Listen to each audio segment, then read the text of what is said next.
Shabbat Shalom. Good morning. In the future, if you're ever asked if you were part of an important moment in history, you can say yes, because this week you witnessed and celebrated the release of the remaining living hostages from 2 years of captivity by Hamas. And 2 years ago, could any one of us have even conceived of what it would mean to be a hostage for a day, for a week, but for 2 years? And yet we have learned that painful lesson from afar and have waited impatiently for this nightmare to conclude. And whatever joy it evoked, as Rabbi Davidson said, was inevitably mixed with sorrow, and it had to be since so many families, even now, are still waiting for the remains of their loved ones to be brought home. And on both sides of the border, families still grieve their losses. Every single innocent one is one too many. Rachel Goldberg Poland reflected on Ecclesiastes when she amended the text, which teaches us that in the course of a lifetime, there is a time for everything. Instead, she said, there's a time to be born and a time to die. We have to do both right now. There's a time to weep and a time to laugh. We have to do both right now. There is a time to tear and a time to heal. We have to do both right now. There is a time to sob and a time to dance, and we have to do both right now. Rabbi Joe Black, citing the teachings of one of the rabbis of Zidichov, observed that when Ecclesiastes lists these pairs of opposites, a time to be born and a time to die, a time to plant and a time to uproot, almost all the verbs carry the prefix of the letter lamed, meaning two. But there is one important exception. When it comes to mourning and celebration, those words do not carry this prefix. So we ask, why? And the explanation is that for every other action mentioned, one simply cannot plant and uproot simultaneously or tear down and build up at the same time. These are mutually exclusive actions. But to mourn and to dance, sometimes, as we are learning right now, we must do both at the very same time. Both dancing and mourning at the same time. It's said that tears of joy and tears of bitterness are made of the same substance. Both are now part of this historic moment. As this Shabbat initiates the renewal of our Torah cycle, the fresh start, the clean slate, the optimistic view of having another chance to craft our future day by day, let's also ask ourselves how we will bring this historic event into the future, its pain, the joys of liberation, the uncertainties felt by those who still wait, the lessons which have not yet unfolded into wisdom we so clearly need. How do we bring all this into the next chapter? But before we answer, let's look back to earlier times in Jewish history when our world was literally changed in a day. creating a marked distinction between before and after. For millennia, the most important and enduring touchstone for our people was the destruction of the temple in Jerusalem, when we lost our spiritual center. The temple was at the very core of our ritual practice, the way we measured time, the place where we met God. Without the temple, we couldn't worship or gather or pray. And yet, as a people, somehow, we did regain our equilibrium and adapted by creating small prayer communities and houses of study, which allowed us to grow in entirely new ways. And even though 2,000 years have passed since its destruction, the event is still ritualized today. I'm sure you know that at a wedding, a time of unalloyed happiness and joy, the couple still breaks a glass as a reminder of the destruction of the temple. Joy and sorrow mix in that very moment. And another custom is less public, so perhaps it's less well known. When people purchase a new home, it's still customary to leave a corner unfinished as a reminder of that same destruction.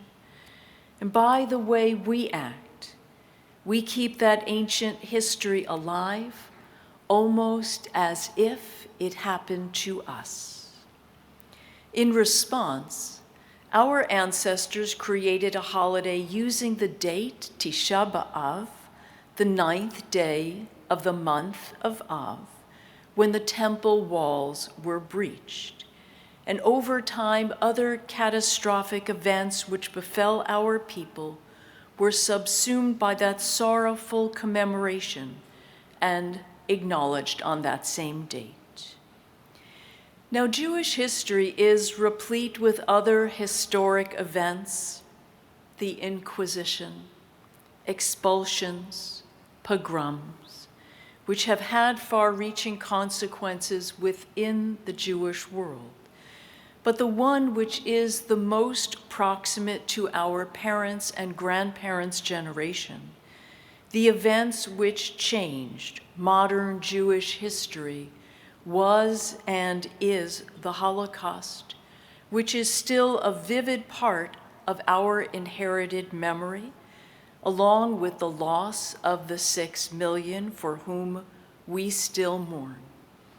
Remarkably, in the aftermath of death and destruction 8 decades ago, survivors still built new homes and new lives and even a new state. They taught us, their descendants, how to cope with the succeeding years. And even though we have built robust archives, today we are still collecting and documenting new stories that come to light, learning from their resistance and incorporating their lessons, one of which is never forget and never again. Never again also has been translated into a strong Israel, born of love and the legitimate fear of what could happen without a state. Its existence has been greeted with repeated wars that have shaped her soul and her borders.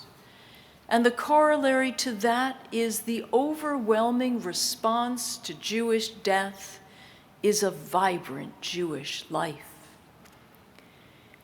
And now to these historic turning points, we add the most recent and the most devastating of all because it is part of our lived experience. Simchat Torah, on October 7th, 2023, was a day that shattered our sense of safety and unleashed unmitigated cruelty. Ever since that day 2 years ago, Jewish time has assumed a new rhythm, a new importance, and Jewish identity a new presence. In the last 2 years, I'm sure you've observed or even practiced wearing ribbons or dog tags has been our constant reminder to ourselves and others of that terrible day and of those who were taken captive, much like leaving a corner of our home unfinished is a daily reminder of the destruction of the temple. So with their release this week on Simchat Torah, we are now tasked with bringing this history forward so it retains its significance for generations to come. So what will Simchat Torah look like a century from now? Will it become like so many of our holidays which have multiple layers of association? Our ancestors have bequeathed us plenty of those, among them Passover, Shavuot, and Sukkot. Could Simchat Torah enlarge its future expression to create an association between the renewal of the Torah cycle with the renewal of freedom for those living hostages who returned home? In fact, it is too early to say. The need for patience is underscored when we consider that even 8 decades after the Holocaust occurred, we are still sorting out how to commemorate it. From synagogue to synagogue, from year to year, observance varies.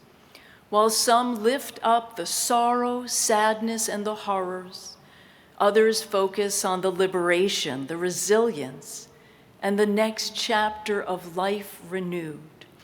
Truly an example of sorrow mixing with joy, mourning mixing with dancing. But what is at the heart of every single observance is that we do remember, and for those who don't, that we take time to educate them. Because identity is shaped by those around us and carried by them as well, along with those who came before us. Rabbi Jonathan Sacks explains it in these terms. Our identity is bound up, he said, horizontally with other individuals, our parents, spouse, children, neighbors, members of the community, fellow citizens, and other Jews. At the same time, we are also joined vertically to those who came before us, whose story we make our own. To be a Jew is exactly as Rabbi Davidson said, to be that link in the chain of the generations, first vertically and then horizontally, to take our place in the drama that began long before we were born and will continue long after our death. But memory is essential to it all. To be a Jew is to know that the history of our people lives in us.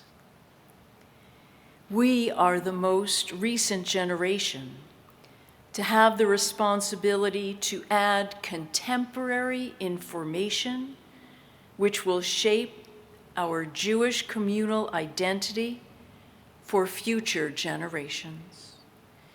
Years may pass before there is some consensus on what is essential to the transmission of the events of October 7th, which every Jew should and will know. And yet, until that tradition is formalized, can we promise now to do just one mitzvah in the spirit of remembrance at this time each year. And who knows, perhaps that will become part of the tradition one day. And until then, let us continue to do what we have always done. Give tzedakah, study Torah, renew our faith through worship, and lift our community through gmilut chasadim, acts of righteousness. These values not only define us, but carry us forward. Whenever our people have faced troubling times, we haven't always found the answers, but we have always known how to act. We gather today just as we did last week and last year, as our ancestors did from week to week and year to year, and as we pray that our children and theirs too will do the same. As we learn every Simchat Torah, the Torah concludes only to begin again with a new chapter of hope and promise. Just as Luca opened his own chapter of Torah as a bar mitzvah, chanting so beautifully and teaching us so capably by introducing us to the family of humanity with all their challenges, their abilities, and their foibles, so may we find renewal and hope as we carry our people's story forward. Shabbat Shalom.